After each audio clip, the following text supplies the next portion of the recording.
So to come here and speak to all of you, life seems to have come a full circle. I love being here in LA. I remember the first time that I came to LA, I was 19 years old, and as Bob was, I think, 1999, I landed LAX, and they used to have these bank of telephones. I had a $35 budget per day. And so I had to find room and board in that money. So I landed LAX, and there's a bank of phones where you can pick up and call motels. And so I try my luck for everything that's around the airport, and I can't find something. And one section of the phone book was dedicated to hotels in downtown LA. So I said, oh, that sounds exciting. So I tried phone numbers, and a Gujarati gentleman picked up the phone. And I was like, these are my people. Because I grew up in Baroda, so I speak fluent Gujarati. So I started conversing with him, and I said, you know, I'm a young student, I'm on a youth exchange program, and I want a hotel. Budget's really tight. He said, don't worry, come to me. It's a very safe area. You're going to be fine. So I take a bus, a couple of different buses. I get there. I think this motel is on the intersection of Wilshire and Death, basically. So I get there. It's just on the edges of Skid Row. I get there, and the bus driver was kind enough. He said, you seem like you're totally fish out of water. Are you sure you want to stay in these parts? I was like, look, I spoke to a friend of mine. He has this motel, and he said it's extremely safe. So I get there, and he's standing behind a bulletproof glass. So I said, Bhai, tame to kidu, you told me that this is very safe. He said, it's always safe behind the bulletproof glass, right? So that was my introduction to LA. I've always had great memories, so it's great to be here. And what I'm going to work with Sasi. We haven't worked before. We don't have a clicker, so we're going to try this. And every time I touch my mic or touch my nose, she's going to move the slide. We're good? We're going to try this, okay? All right, so I do want to talk a little bit about, if we can advance to the next slide. I do want to talk one more, please. About a couple of stories, and they're both based in the California area. And I think these will eventually relate to a little bit of what Balan ended with, which is culture, right? I'm not an engineer, but you know, I've been blessed with a great team, and we've built a strong business with over 800 employees globally. That at the end of the day, culture really matters, and some of the things that I believe plays a role in that is what I call corporate intuition, right? So I want to start with two stories, because at some point, right, you and I can agree on this, at some point there was a meeting at BlackBerry. We can all safely assume that there was a meeting in BlackBerry where strategists, engineers, corp development got together and said, iPhones and the App Store is for young people. We're not going to be affected by it. We're for professional people. How many BlackBerry users here in a room full of professionals? Used to be, right? Maybe one or two. So that is a lack of corporate intuition, right? There must have been, we can agree to this, there must have been a meeting at Blockbuster when someone said, the bandwidth is never going to support streaming. That the engineering capabilities just don't exist. It's not going to be possible. Netflix is a flash in the pan. So what I want to talk today about is really how can we harness our own intuition, right? And then convert that into corporate intuition to make right decisions, build a strong culture. So the first story is about is the Kuros, which is interesting, and this is at the J. Paul Getty Museum, which is close by, I believe, in Malibu. The J. Paul Getty Museum bought a Greek antiquity statue called the Kuros for $10 million. They spent 18 months in diligence, right? So they spent a lot of time trying to figure out what was the history of the statue. They had the experts do it, they do the carbon dating, they did all of that. And then they were so excited to release it, they called in a small community of art historians for an evening cocktail reception for the unveiling of the Kuros. And the minute the statue was unveiled, everyone in the room just knew it was fake. Nobody could tell why. They just had this feeling, they just had this uncomfortable feeling that this was not right. It looked fresh, not something, a word that you don't associate with a statue that's 3,000 years old, right? This shows us that sometimes, no matter how much diligence we may do, no matter how much of our rational mind we may apply, we can still get things wrong. Another story is also based in California, right? And that story is about 3 people that met together in Hollywood, and none of them had ever made a movie, right? One was the guy who founded Paramount Studio, which is a spin-off from Sony. One was a up-and-coming actor. He had nothing really that was mentionable. And one was a director who had this was his first movie. So the director and the studio guy are auditioning for their lead actor. And every big name had auditioned for the part because of the Sony brand behind the new upstart studio, and they just didn't find anyone, right? John Travolta had auditioned, a lot of other actors had auditioned. This young guy walks in the door, they don't ask him to speak a line, he gets the part. The director and the studio producer instinctively knew that they had found their lead actor. Collectively, the 3 of them have created over $20 billion in box office collections. The actor was Tom Hanks, the director was Ron Howard, and the producer was Brian Grazer. And the 3 of them have done a lot of strong movies. So the question then becomes as to what might be the reason for this collective intuition, right? And in my experience and in the experience of people who have had, I love to read about strong, successful companies. I think there seems to be 3 things that seem to be working together. One is what I call mastery, right? Which is understanding what you're good at, right? If you ask sports players, most of them will tell you that they've been in the zone, and you can only be in the zone if you have put in 10,000 hours of practice. So you're not really worried about how to hold the tennis racket or what kind of a golf swing to make or how to bowl an in-swinger. You kind of know how to do it. You've practiced it, and then when you get in the zone, it just happens. So mastery is important. The second part of it is what I call having a curiosity, right? Or trying to be innovative and having this open mind to what change might bring. And the third thing is going to be a sense of belonging, right? A purpose. Something that Balan also alluded to, having the purpose, understanding and knowing who you are and what you really stand for. There's a great line in the play Hamilton where, the Hamilton story is Vice President Aaron Burr shot and killed Treasury Secretary Hamilton, and in one of the scenes, Hamilton asks Burr, how do you know what you stand for if you don't know what you will fall for, right? So that's the kind of belonging and culture and purpose that you need to find. So I want to talk again about 3 companies that I really admire, because I don't really want to talk about my company. I'm trying to just be a student and try to learn, and what I have learned is a few of these things that I want to share. The first thing, let's talk about mastery, right? So the first company that I want to talk about is Ford.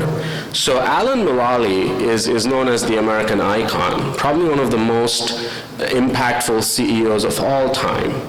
And in 2006, a good 2 years before recession, in 2006, he went into a packed ballroom in New York City and asked for $23.6 billion in loans.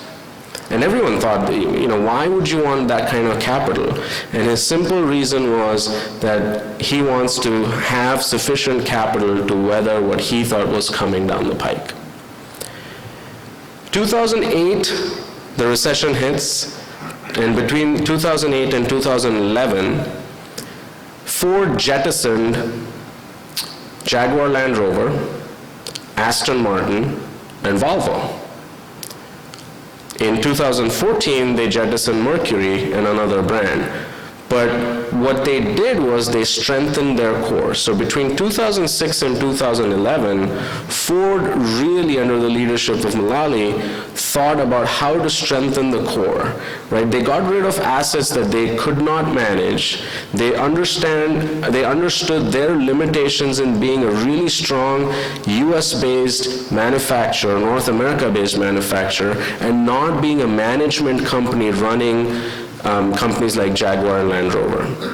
So they sold the Jaguar Land Rover to the Tatas, they sold Volvo back to the Swedish government, and so they did a lot of these restructuring, but essentially they strengthened their core. The next company I want to talk about is Microsoft. Now, we can talk about the failures that they have had when they've started thinking about innovation. How many of you remember Zoom? Right? It was their so-called iPod killer, never took off. Bing, which is still around. I don't know why anyone would use Bing when you have Google, but it's still around. But what is very important about Microsoft and why I really, really respect them is that they have always tried to disrupt and innovate at the edges of their core. Right? What is their core? The core today is the same as the core it was when Bill Gates founded the company, personal computing. I can hazard a guess that 60% or more of this room still uses a Microsoft device, a Surface, Windows laptop for personal computing. So they kept that core strong, but all of the innovations that they did was around the edges. So they did Xbox, HoloLens. Xbox is the single largest gaming console worldwide, right? They did HoloLens, they did Azure. It's the top 3 cloud platform players, and they moved all of Office 365 to cloud. So the cloud is now their biggest revenue generator, right? So here you have a company that is very much like Ford that understands what their core is, which is personal computing, which they still have a very, very strong core in. But they've managed to disrupt at the edges. A few failures will be along the way, right? But they've managed to really disrupt along the edges and create a new Microsoft with new leadership, inspiring leadership, that has really gone on to say that we want to help improve computing for every human being on the planet. That's their mission statement, that's their purpose. So that brings me to the issue of purpose and belonging and a sense of culture. And the third company I want to talk about is Southwest. So Southwest is a fascinating story, and if you ever want to see what Southwest culture is, you can Google this or go to YouTube and look for this video called Malice in Dallas. Has anyone seen this video? Okay. This is the funnest video you'll ever see on YouTube. So Stevens Airline is represented, this is in the 90s, Stevens Airlines is represented by Kurt, the name of the CEO, and he sues Southwest. He sued Southwest for multiple millions of dollars for using the phrase "just plain fair," right? That phrase there, "just plain smart," "just plain smart," that phrase both companies were using. Stevens Airlines said, "We have the rights to it, and you're using it, so we're going to sue you." Herb Gallagher, who was the CEO, founder of Southwest, picked up the phone and called Kurt and he said, "We're competitors, But tell you what, this kind of fighting is only going to cost you money and cost me money. The only guys that are going to make money is lawyers. How about this? How about you and I arm wrestle this out? Whoever arm wrestles and wins the arm wrestles, we'll make a big event out of it. All the money we generate, we're going to give it to charity. Whoever wins the arm wrestling, you can keep it. So here's a 65, almost 70-year-old guy arm wrestling a very buff and well-built Kurt. And they made it was a big televised event. They generated tens of millions of dollars. They generated enormous amount of goodwill for the two companies. And the video is called Malice in Dallas, where Herb Gallagher and Kurt, the CEO of Stevens Airline, arm wrestled each other. Stevens Airline, the CEO, won the arm wrestling, but decided to give away the phrase to Southwest, right? So that is the culture of Southwest. That is how they're built, right? They started at Dallas Love Airport, and when they wanted to come up with a tagline, they said, love and efficiency. Right? So that is what they're rooted in. It's a very fun place to work. People at Southwest typically tend to work for more than 20 years. That's the average tenure of an employee at Southwest. And most of their locations are non-union. So this gives you a sense of how important culture is. So when you have those three things in abundance, which is mastery, which is one more click, Shashi, is strengthening your core, innovation, which is disrupting around the edges, and a sense of belonging, finding your purpose, magical things can happen. Right? So as engineers, as business people, as strategists, I'm here to tell you that my personal experience at Unilog and the company that we've built, from a small startup in one room in Bangalore to a multinational company in 6 countries with 800 global employees, is really rooted in understanding why we do, what wakes us up in the morning. How can we continuously disrupt ourselves instead of having someone else disrupt it for us? And how can we continue to practice what we do on a day-to-day basis and get better at what we can deliver. So that really delivers a winning culture that can help you adapt with change. It can help you adapt with any direction the wind is blowing. You can sort of get your company to be positioned well. So with that, I want to thank you again for listening to me. I hope that was useful, and I'll look forward to engaging with all of you throughout the day. Thank you.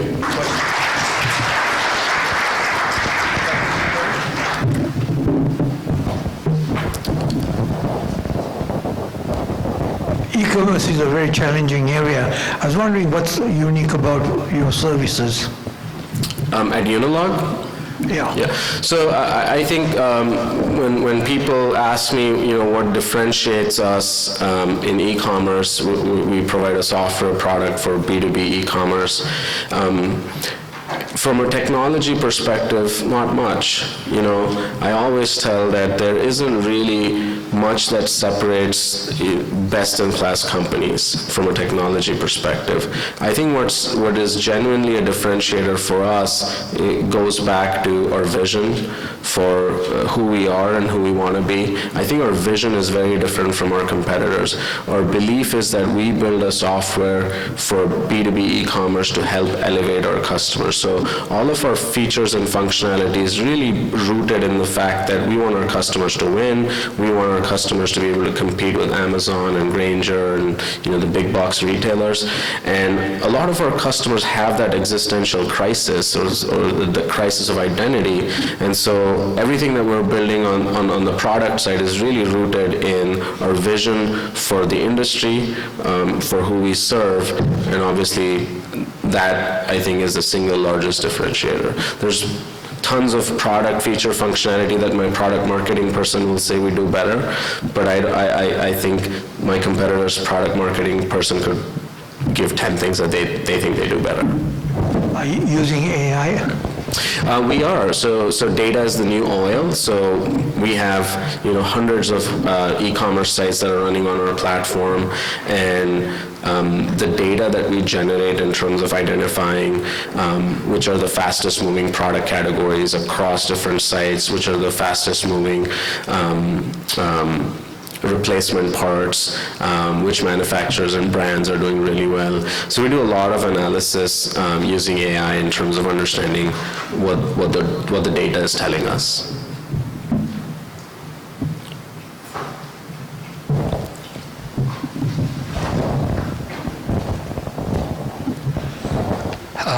My question going to be on the so people talk about facts-based decision-making or intuition-based decision-making. I always felt there is a line where you decide, okay, I'm going to go by my intuition versus the facts. So what would be your take on this? Yeah. So I'm a huge fan of Daniel Kahneman. I went to University of Chicago much later in life, even though I dropped out when I was younger. And Daniel Kahneman is a Nobel laureate, is the only psychologist to win a Nobel in economics. And he calls it slow thinking and fast thinking, slow and fast, system 1 and 2. So all decision making is essentially either from the rational side of our thinking, right, with facts and with data. And I think that is 80% of what we do. That really does all of the heavy lifting. There's a 20% side, which is the slow, the fast thinking part, which is you make decisions in a split second. You just know what you're doing. You are in the flow. So it's usually the way I like to approach decision-making in terms of strategy, in terms of setting company vision, etc., is to allow me to be guided by the fast thinking, which comes from the gut, which is intuitive, but then back it up with a lot of hard work and data, right? It's always a hunch and some sort of an intuition or some sort of a feeling that you have a strong sense of what you think is right, but it has to be absolutely rooted in data, because that's what the slow thinking part of it, the more diligent part of it, is really going to help identify what the pitfalls may be. That's at least my approach to decision making. Yeah, thank you. Good. All right, thank you so much. Go ahead. Thank you. I think the stories are very fascinating, especially the Southwest one. And the question I have is, I know you said you have a differentiating your services. How do you what is the benchmark? Do you have any benchmark with respect to your competitors in your services? Absolutely. So for every product and service line that we offer, we have a keen sense of our competitive landscape, and our competitors change by the kind of service and the market that we're in. So for example, if we're selling an e-commerce product to a large enterprise, our competitors are going to be IBM, SAP, Oracle. If we're selling it to the mid-market, it's going to be Magento or Shopify. And one of the things that we really like to do is try to understand what is the benchmark that is useful for the customer, right? So when we're in that competitive battlefield, right? Going back to the question, how do you differentiate yourself? We go in terms of saying, the benchmark would be not how fast our services are or what quality we provide. The benchmark that we like to present is how fast the end product or the site is going to be. So we typically will do a competitive analysis of a site that our customer wants us to build and a big competitor in their area, so our customer's competitor, and we'll map it up and say, hey, you're competing with Acme Corporation, their site is performing exponentially faster than you, and we're going to match that benchmark. So it's a different way, but I think you have to provide benchmark and data and competitive differentiators for things your customers care about, not what you care about. So a lot of times I see companies that get wrapped around the axle in terms of saying, here's what we do, faster, better, slow, cheaper, But I don't think customers really care about that. Customers eventually care about, well, what impact will you have? What outcomes can you give me? What outcomes will you deliver for me? And that's the benchmark that we try to chase. As a technology entrepreneur, you struggle with hiring, training, managing people, allocating work. So I think you build a 800 people team. How do you struggle on technology? Oh, for sure. I think the biggest barrier to growth is people, good people that understand your vision, that are believers in what they're doing, and come into work giving 100%, right? If you and I had companies where people walked in the door at 8 a.m., 100% in, we wouldn't have to do much, right? Because then they would be able to carry the company. That doesn't always happen. The only way I think we can continue to practice that is to genuinely show servant leadership, right? Which is everyone looks at the leaders when we come into work, right? They look at us to make sure that we are living our own values. And to me, I think everything that we have done has been based on the fact that we're servant leaders, that we go in and we offer leadership as a service. It is really important for people to feel that. The other thing that I really believe in is obviously holding each other accountable, right? And so we have a lot of tools that we use for holding people accountable as we build larger and larger teams, is that you're always going to get bad actors. You're always going to get people that are not 100% in, they're not even 50% in. You want to try to provide as much of that in the hiring process. So we do a lot of stuff, and we use predictive index, for example. So we use a lot of tools to identify what kind of soft skills is required for the role. So for example, if I'm hiring a QA manager, right, and if he or she is not the most social person, I don't mind that, right? I think that role demands a certain type of sort of a friction, right? Because you have to be internally, you have to be to be a good QA manager, you have to really want to find fault, right? And that's a unique skill. So we try to do as much as we can in the hiring process to say for a particular role, what are the predictive indexes that we can chase in order to really define that. Once they're in the door, it's always good to have the right metrics, all of the measurements, standard management principles in terms of how you hold each other accountable. And then finally, I would say transparency. I think a lot of leadership today has this feeling that we have to not tell our employees or team how we're doing, that we have to be either always positive, or if it's too good, we don't want everyone to know how good we're doing.